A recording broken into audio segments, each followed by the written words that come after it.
Thank you all for being here, and thanks for our panel members for participating in this discussion. I think we have a great group of people over here because, what we have is independent mobile wallet providers. We have telco operated mobile wallet providers. We also have people who have experience with, bank offering as far as mobile wallets and prepaid is concerned. So it's a very good diverse group of people. Also the whole space, from an investor perspective and even otherwise from a consumer perspective, it's clearly a very, very interesting and exciting space today. Just recently we had Paytm getting a big amount of money from a big strategic and financial. We are seeing a lot of investments and a lot of interest in this space, and for good reason, right? Because the number of smartphones has been increasing quite a lot. The number of mobile internet users and the tech savvy young generation, it's all very positive for what we have here. For the purpose of this panel, we said mobile wallet is basically to level set the discussion is mobile wallet is anything which is a digital storage of currency for payments, which could also have other value added services attached to it, which could make the value proposition even stronger, right? So I think just setting the backdrop here. One last question before we get into the panel. If by show of hands, I just wanted to know how many people in the audience actually do use mobile wallets today. Yeah, that's actually pretty good. I think it's almost 50-odd%. So that's very good traction right here in the room, right? So I think people do understand and have been using mobile wallets. That's very encouraging, right? So why don't I start with Amit right here, right? Amit, I think the number one question is, for people who don't use mobile wallets, right? What would you say is the key value proposition, right? Why would you tell them to use mobile wallets, and why do you think therefore it will become very big in India, right? I think why don't we just start there? So there will be multiple reasons, multiple use cases why anybody and everybody will use wallets. For somebody, it is more a game of convenience, one-click kind of a thing. For some other folks, for example, we see a lot of use cases at Paytm where a parent will like to give a 2,000, 3,000 rupee as a pocket money to his kid. He doesn't want to share his bank account details, credit card details. And so the kid can now go online, shop, etc., etc. And the parent doesn't have to give the card details and so on and so forth. Third is also about some of those users who are still hesitant transacting online with their cards and net banking.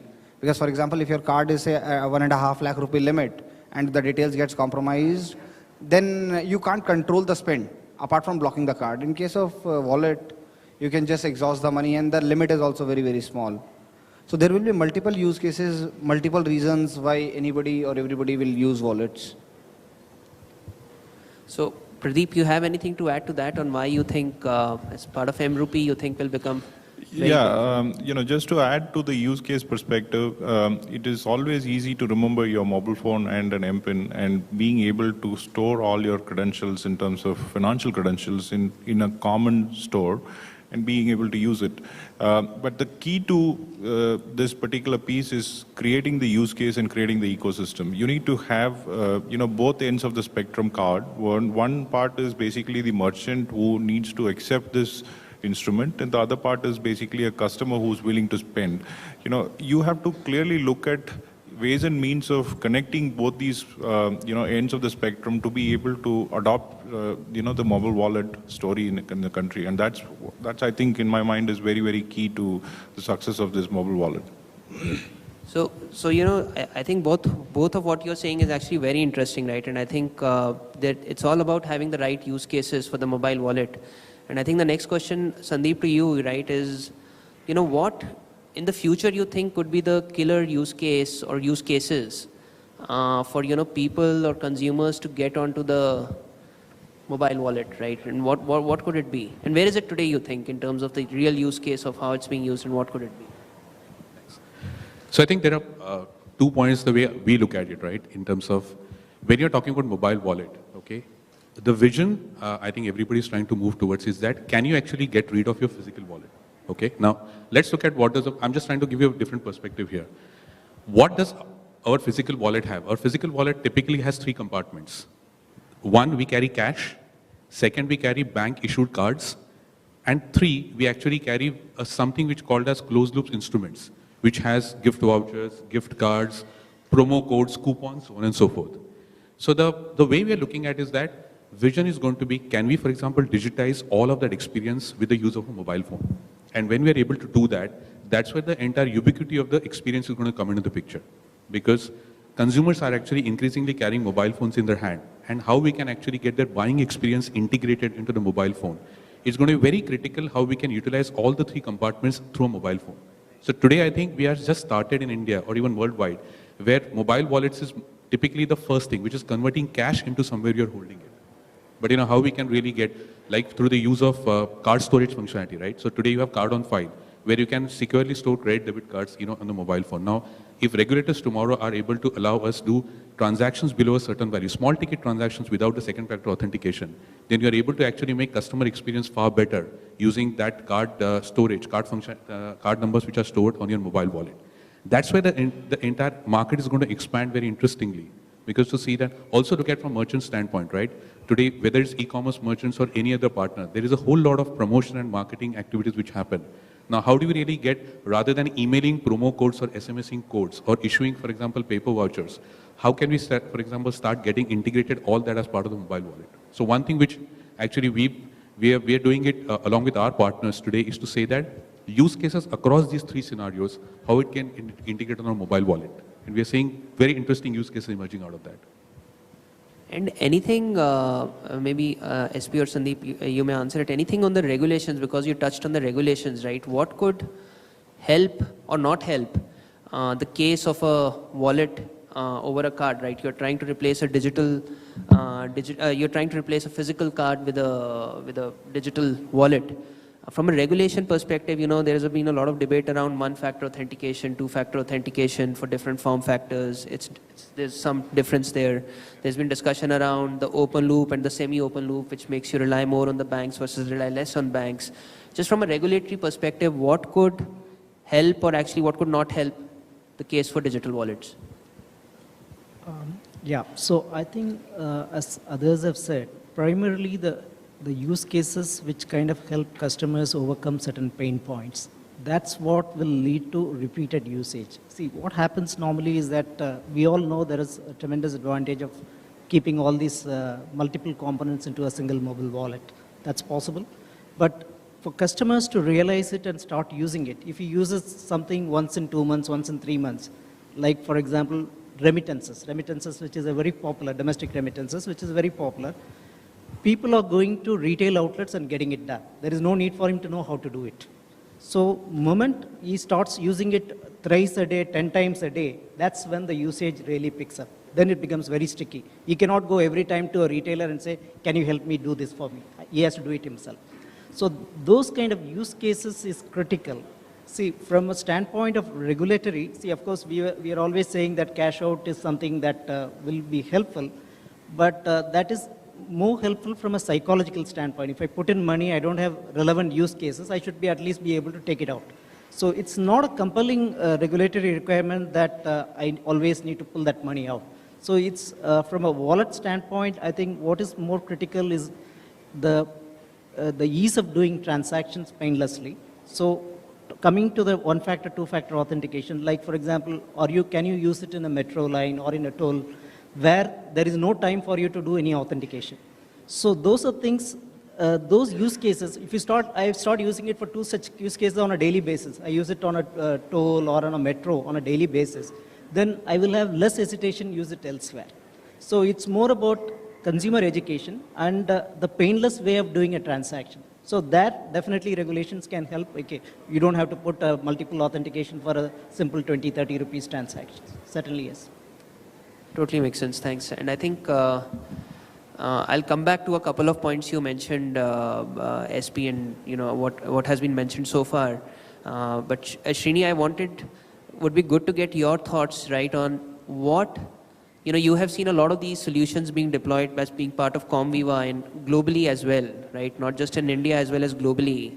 And I think you have seen it more broadly than just being a storage of currency and just as a transaction platform. What value added, or you think what additional services can be part of a digital wallet that can make this consumer value proposition very, very strong in India? Let's maybe with global examples we can speak about it, but what could it be? Surely. So the way I look at a wallet, in a sense, is about saying that the same container having the ability to make payment, but prior to the make payment, there are multiple steps to get to the payment stage. And as long as I'm able to kind of find a good seamless experience to help consumers get to the payment stage, I think I've done a good job. So what it means is, we try to kind of use the wallet or the mobility instrument to enable consumers in their overall buying process, right from what I call the need assessment, the information discovery, to the decision making, to the making the payment and the post-payment experience. And that is where I believe the value-added stuff would really come in. So if I were to kind of say that contextually, I am in a mall, and if I can send in a relevant offer, or let's say that I'm getting into a movie theater, contextually, if it can tell me that, for this kind of a movie, there is some specific discount in terms of a book or something, that suddenly becomes that much more relevant. And when I'm making the payment through the same wallet, the payment experience is coming in, which could be then associated to my loyalty point, saying that, hey, here is the point that I'm getting accrued. So the overall life cycle, if I'm able to kind of convert, I guess people will start using the wallet. And I think that is more important. So and I think the mobility device or the instrument is the only one which can enable you to do that, right? From the context awareness, which is through your location services, which could be GPS, it could be a BLE technology. And I don't think we're really talking futuristic here. We're talking about here and now what's happening.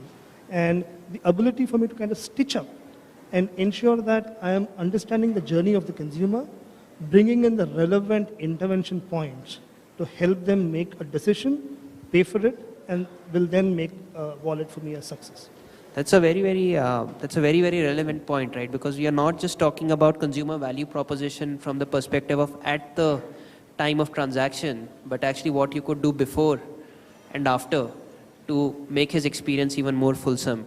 And I think we should again come back to that thought, because what I want to touch upon is what is, and some of the people mentioned, right? And maybe I'll ask Amit again, right? In terms of the point was made that it will become stickier if a consumer uses the wallet multiple times a day for different cases, right? I think today what's happening is primarily been around a prepaid telco kind of a top-up or an online bill payment, right? And I think I wanted to ask Amit, and others can add, is how do you go from here to there, right? Because today the use cases are seemingly limited, right? Which is a telco top-up. It's starting off on the e-commerce side where people are beginning to use these wallets. But how do you go from here to there of what we have been talking about?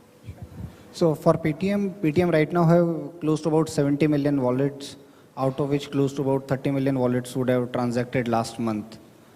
And we are now available on close to about 20,000 merchants. And even if I remove the prepaid numbers, we still be doing very, very healthy numbers. Just to give you an idea, on most of the places where we are integrated, we'll be like 5% of their total prepaid business. Of the total merchants prepaid business? I'm not talking about the wallet, I'm talking about the prepaid. For example, if Flipkart does 100 orders, 40 of them are prepaid. If I would have been there on Flipkart, I would have been doing 5% of 40. 5% of 40? Yeah. And what's the rest? So rest are credit card, debit card, net banking and so on. Okay, you're calling that prepaid as in cash on delivery versus prepaid by the customer. Prepaid by the customer. Understood. So you have 5% already of the portion which is not happening cash on delivery on some of the big merchants. Okay. So Flipkart, obviously we are not there. Yeah. I just give you an example. If you take the example, Uber, obviously 100% of the payments happen through wallet, Paytm wallet. Yeah. Take examples of players like Book My Show, Funds and Petrol, Health Card, Make My Trip. Obviously we are there, but we are a small number out there. But almost everyone where the ticket sizes are less than say 1,000, 1,500 bucks, we form a very, very decent fraction out there. And you would say, Amit, based on experience, would you say these are customers who are migrating from cash on delivery to using this, or is this basically replacement of people who are already comfortable using their cards or their net banking? So we are seeing both the cases. Typically, it's more like a WhatsApp theory where people like you and me will start using it. We were already using a Gmail or a BlackBerry Messenger earlier, Gmail Messenger, but gradually we found WhatsApp to be slightly better kind of a thing. and then everybody starts using it. That's the same thing which we have seen with us as well. And interestingly, some of the things which banks have come back to us and told us is because of this wallet thing, there more and more customers are coming and transacting with their cards now. So typically, that's something which I was sharing with someone in the morning as well, that people, banks have been telling people, go shop online, go use your card, but people are still queuing outside ATM, taking cash and then going to the store. Now what is a small change which has started happening, at least that's what banks have been telling us, that people are putting small money there, they're trying out, is it safe to transact online, etc., etc. And then gradually the behavior shifts to the card and so on and so forth. So just taking a cue from that, right? Because consumers are still not fully aware of the security and the convenience that a wallet could bring, right? So maybe Pradeep, you can tell us, because you are just starting this or at Tata, right, with mRupee. What would it take to get consumers aware, right? What would it take? How are you thinking about making consumers aware? Because one is having a good value proposition, but it still needs to be told. Yeah, so as far as consumer awareness is concerned, there are a couple of ways one can go about doing it. So as far as the standard transaction sets, which could be like bill payments or recharges and so on and so forth, you could go over the top and talk to a customer and tell him that these are the various things that you can do. But like I talked about, there are specific use cases that we can really work with an enterprise, right? Which is essentially what is happening now, where we're talking about what he just mentioned about an Uber, or is a white label solution where two organizations come together and they realize that it is no longer important for me to hold the customer for that particular payment, and I give him that independence to store some money on it and being able to use it across multiple use cases. That's essentially what is happening. And hence what is going to happen now is that you're going to tell the customer, two people are talking to the same customer and telling them, look, you will now be able to use it across in this particular app, which is Uber, and possibly you will be able to use it on Flipkart, or you will be able to use it on a Snapdeal. And the money completely is liquid and you have the complete independence to use it wherever you want. And if not anything else, you'll be able to transfer it to your bank account. And that's essentially the key value proposition that we are communicating. And it's very difficult to go and talk to a customer, generically in this fashion to be able to explain the whole value case. So what we're doing is we are actually communicating on a, focus group basis, and we are activating it. We're trying to see how the reaction is, and we are seeing good reaction from various spectrum of customers. We're talking about one end of the customer who is kind of self-initiated savvy, right? He is able to load money, he's able to do the transaction, he's able to do everything. There is another spectrum of customer who typically relies on the retail outlet, and he does not understand anything. All he understands is cash. And that's the market which is 90%, right? And that's the market which needs to adopt this mobile phone and adopt this mobile wallet, because he is also the same guy who's been looked upon for a bank account or for any other instrument. And his whole life cycle is completely different. Predominantly they live on credit. And the moment you get the money, he just serves his credit line. And then he gets a next round of credit and he rotates the money like that. So for him to go and actually make the mobile wallet more sensible, it is the retail outlet which is going to help in doing that. And so you see some models which are working towards that side as well. So we have to, look at the audience, we have to see as to what is his, particular use case, and then go and communicate specifically to him. And that's what I believe is going to work.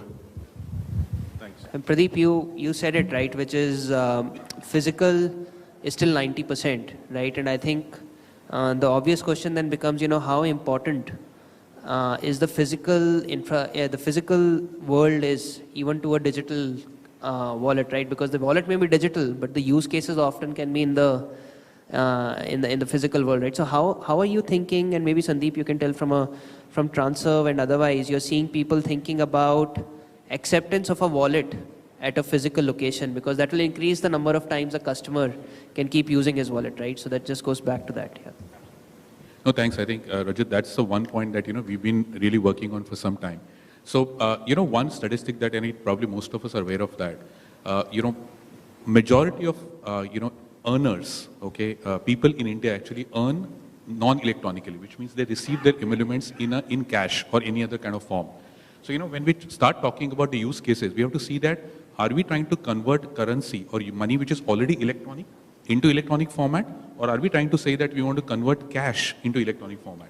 And which is where actually the point which Pradeep also mentioned and Amit touched upon is to say that how can we provide more use cases for consumers? Now, one is to say that physical payments, like I'm coming back to our own definition of wallets, right? At the end of the day, it has to get integrated within the existing ecosystem of the banks as well as the card networks which is there in the country. So what we have is that we have exit points available not only through mobile phone or through web, but also through a regular Visa or a RuPay card plastic.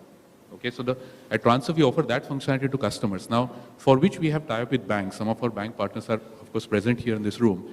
And we go to consumers saying that you have money available with you. You can either exit through mobile phone or you have a plastic card, you can go and swipe anywhere. Now, see, that's one thing which consumers are used to. That's something that even merchants are used to.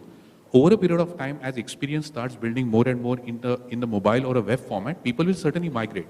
But the advantage that it gives us is to say that today when a corporate entity or when a merchant wants to do any kind of payout to the customer, then they are more than happy to give it a tool which has multiple exit options, rather than saying that it's going to be restricted only for a certain use case. So e.g. today, the use case for corporates to say that rather than, even if they want to do any kind of incentive to employees, rather than buying gift vouchers, why not give it into a mobile wallet, which if the individual wants to order a card, he can just open his app, order a card, get delivered to his house, and he can go and swipe it anywhere he wants to.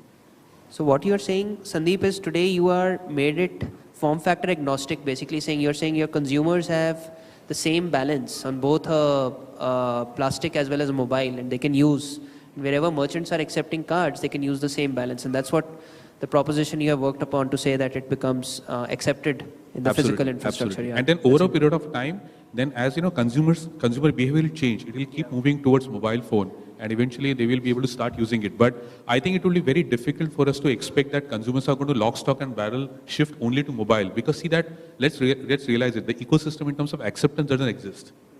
And the second piece, Rajat, I also want to touch upon is that integration with a lot of digital ecosystem which are putting in place. So today you have got a lot of companies which are launching apps, aggregators, whether it's a food industry or it's a travel industry. Like I think Paytm is a brilliant example which they have done.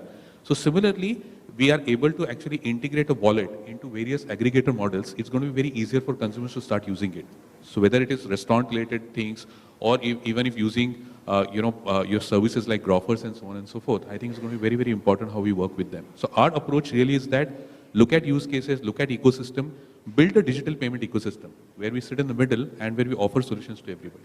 So there is, what we're discussing, there is a second aspect to it, right? One is basically allowing people with cash on digital currency or digital wallet to use in different places, even in physical world. The other is how do people get cash onto the wallet, right? Which is because today, I think majority of the propositions are you still are using or riding on a bank infrastructure, the NEFT, or you're using the card, the Visa MasterCard network to load, like you said, digital to digital, right? How do you get cash to digital, right? And I think maybe SP, you can answer that, because being from Idea, you already have a huge infrastructure of top-up, right? How do you think that can be used, or what could be other methods of making sure that people can go with cash and load it onto a prepaid wallet or mobile wallet here? Yeah, so when it comes to digitizing cash at the retail outlets, it's possible, it's not yet happening. The reason why it is not yet happening, see, we have a million plus retailers, 1.5 million retailers, who do typical recharges and maybe some of the postpaid collections. That's what they are currently doing, and they earn significant monies from the telecom operators. So telecom operators are currently giving as much as 12 to 15,000 crores by way of the commissions and for signing up customers. That's a total kind of money they earn. So they're looking for revenue opportunities similar or comparable from a mobile wallet topping up also. It's very much possible, because typically if you look at the ARPU of a telecom operator, it's in the region of 170 to 200 rupees. So that adds up to almost 30,000 crores plus in the case of Idea, 32,000 crores in the last year.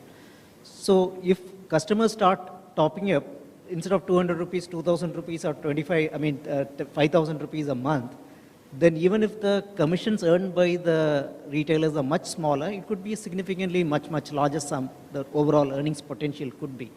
But is it happening today? It is not yet happening today because the use cases are not yet attractive for the customers to come and make a voluntary pull for the services. It is currently being pushed to the customers.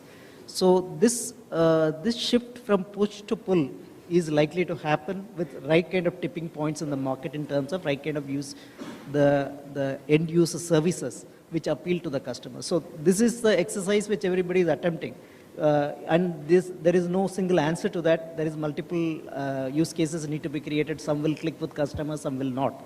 So, but this exercise has to be ongoing so that end of the day you are able to get the customer to do multiple transactions in a day. Then he will come voluntarily to the retailer, and retailer will be more than happy to do that. Correct. I think that's rightly said. Right. It's creating a virtuous cycle where you establish the value proposition, and people go to the distributor. The distributor sees the benefit, and then he starts doing all of this. So it just goes in a good cycle, right? And I think to create that push to pull, right, Srini, just touching upon the earlier point also you made, right? It is how do you, so you made the point around, making more value added services, starting much before the customer actually is using it as a transaction point and doing things after that. What are the examples you have seen?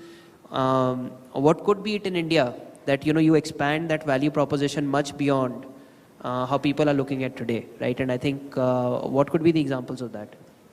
Sure.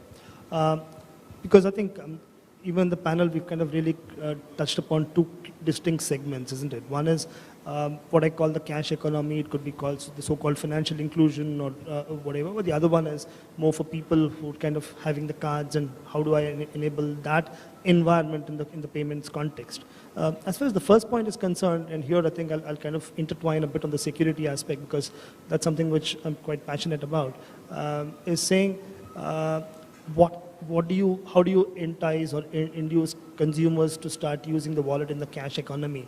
So as SP was mentioning, how do I enable the person who's kind of gets cash as the salary mechanism?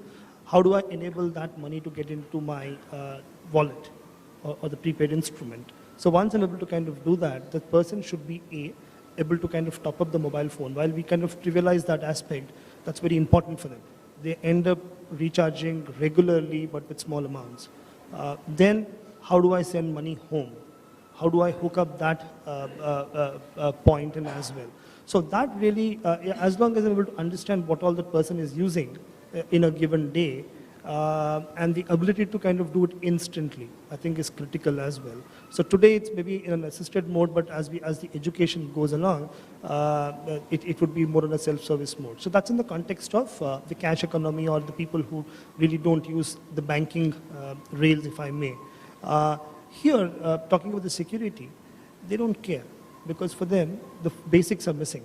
So, and for them, the mobile is as advanced a piece of technology that they've ever got in life. So for them, it's as secure and can't be more secure. So for them, you don't have to educate. You need to explain to them the benefits of moving money, storing it securely, conveniently. As long as it's done, I think security is not what they're going to really bother about. It's safer than putting in the pocket and roaming around 24 hours a day. But in the context of people who are evolved, how do I bring in the benefit to what you were asking, I think is the difficult one. And while I'm not trying to put in a pessimistic view here, but just saying the future is very bright. It's about how do we tap it. Is saying that we've talked about Uber, but if you've read the news in the last 2 days, Uber is one which is in the first time in the world is going to accept cash in India. That's not good. That's because they're seeing some bit of a friction happening. So the point is, how do I get that Uber or anybody else to ensure that that thing doesn't happen? The seamless experience which Uber is known for continues with Ola, Uber, or whoever, or a Meru.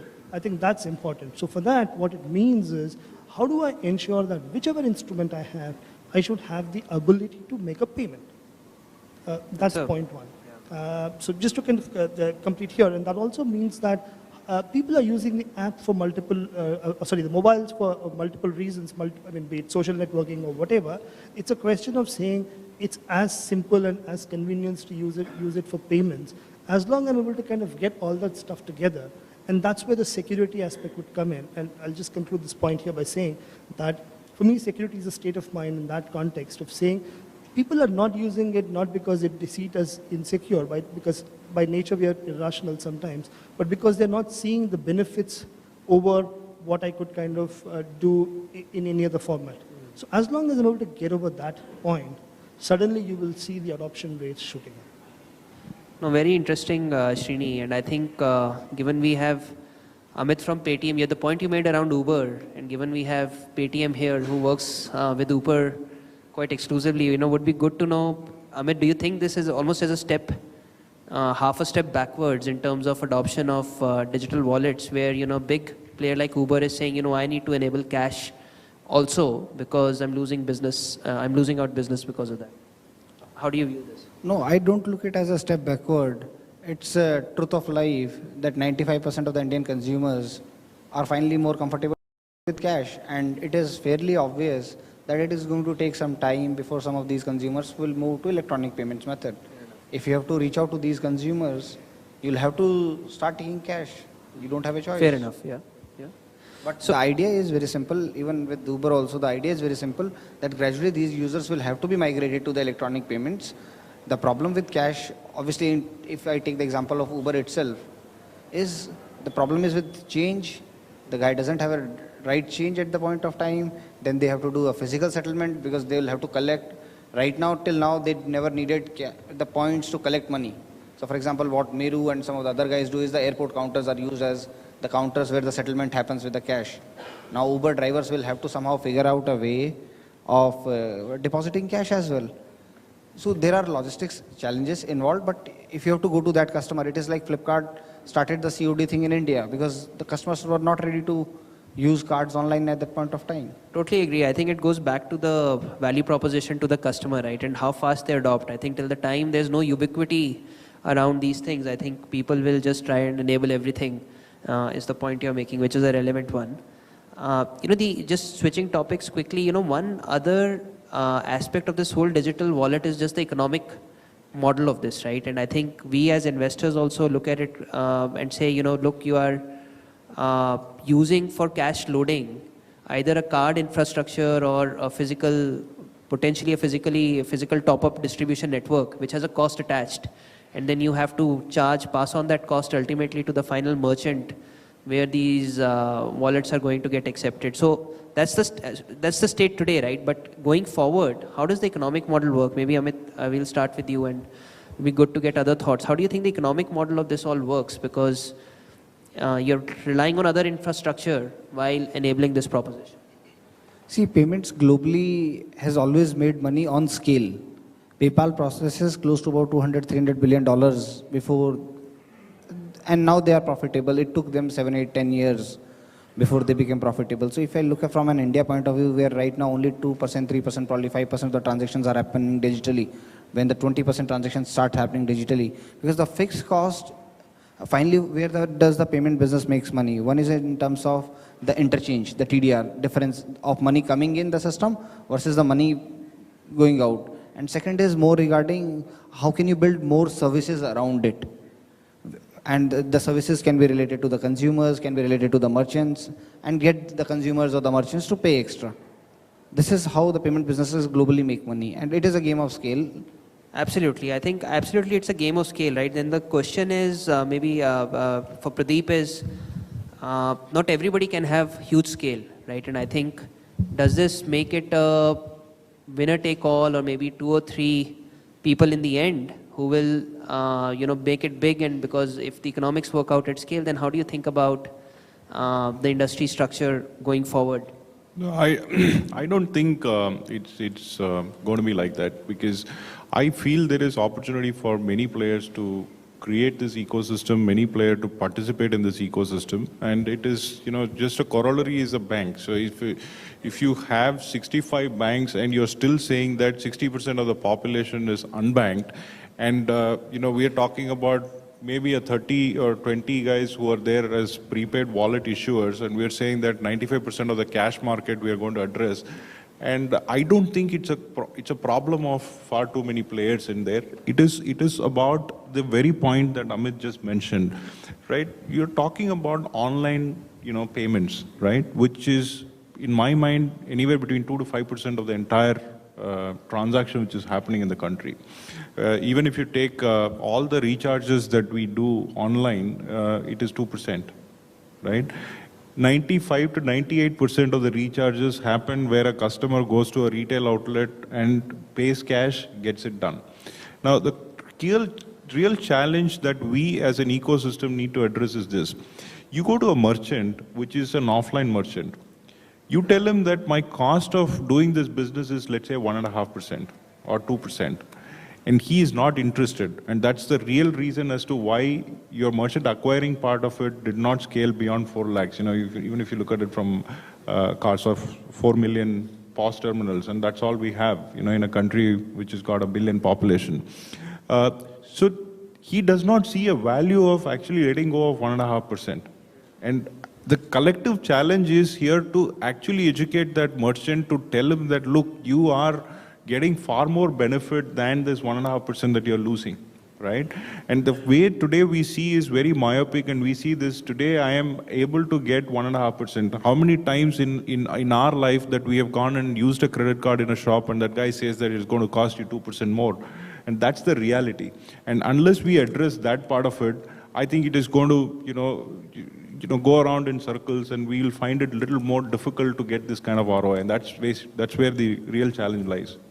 Thank you. No, Pradeep, that's a good point. I would also ask Sandeep, maybe if you want to add to that, because ultimately, it's a mobile wallet is a consumer-facing proposition, right? And I think it requires branding, it requires trust, it requires, the security features that Srini talked about. So people need to trust the mobile wallets that will exist. And then you also are talking about scale to make it all work, right? And I think I have no doubt it will be successful. I'm just asking the question on how does it evolve? Maybe the opportunity is huge, right? And how do you think about, Sandeep, just to add to what Pradeep said, what's your view on that? So, the way we look at it is that it's not really about winner takes it all, because I think we are trying to answer that question too soon here. There are a lot of developments happening here. It's, from our standpoint, it's very important to work with the existing stakeholders. Who are the stakeholders? I think banks are very, very important stakeholders, merchants, of course, and creating a good partnership between these two entities, we'll be able to serve consumers far better. Because let's face it, right? Banks typically, where what is an interest for them are typically a credit or a debit card, because that's lending and deposit taking. That's where they earn really their income from. But when you're talking about wallets or any kind of payment transaction, that's more about transaction banking. Now, in transaction banking, fee income is where you technically earn from. So as Amit mentioned, that you've got two models. One is what the interchange or MDR that the merchant pays, and what the customer is willing to pay. In our view, if we are able to successfully build value proposition for consumers, consumers are willing to pay for genuine convenience. Okay, I'll tell you an example.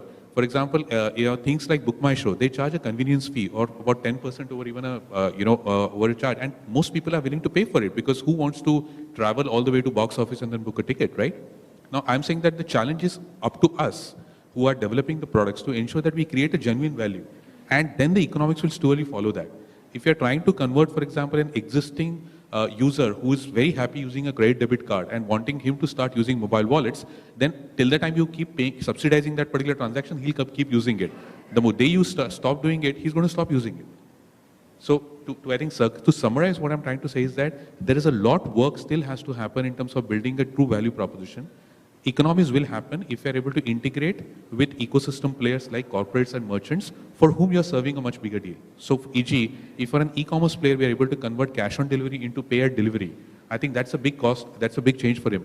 For that particular purpose, the merchant is going to pay. So I think we need to, as an ecosystem player, which is what we keep looking at, is that look at those large use cases, build a value proposition, then pick up income from there. It's not going to be always about burdening the consumer. Okay, consumer, wherever he sees value, he'll certainly pay for it.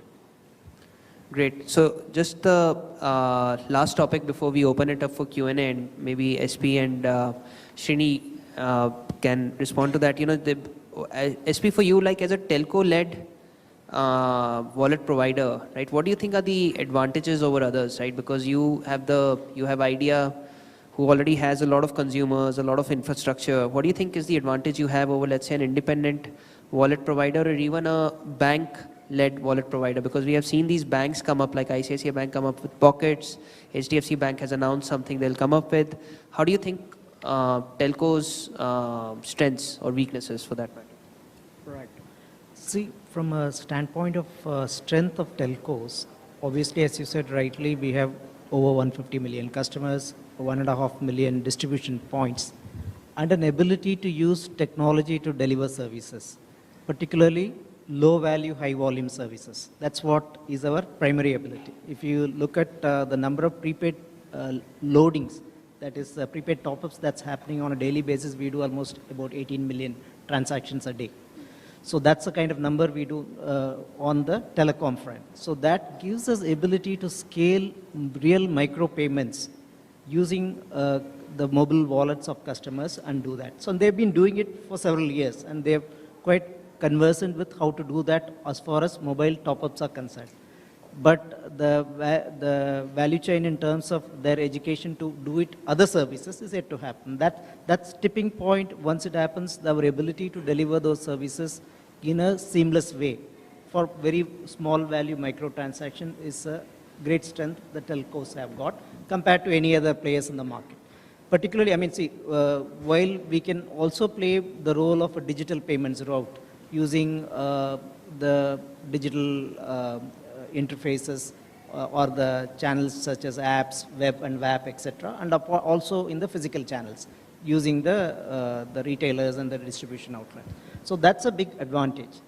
But in terms, I mean, if you look at telco players, what is it that probably they need to strengthen in the areas is in terms of agility, in terms of coming up with new products, engineering, etc.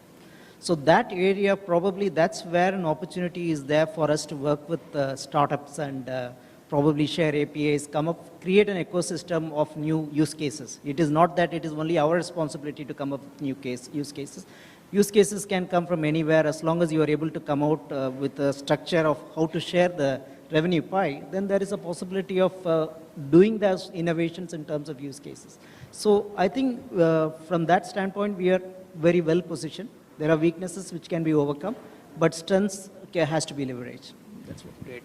And Srini, what would you say? You know, you were at ICICI Bank before this, right? And you work with a lot of banks as part of Comviva. What do you think, from a bank's perspective, offering this kind of a mobile solution or mobile wallet? You know, what are their advantages?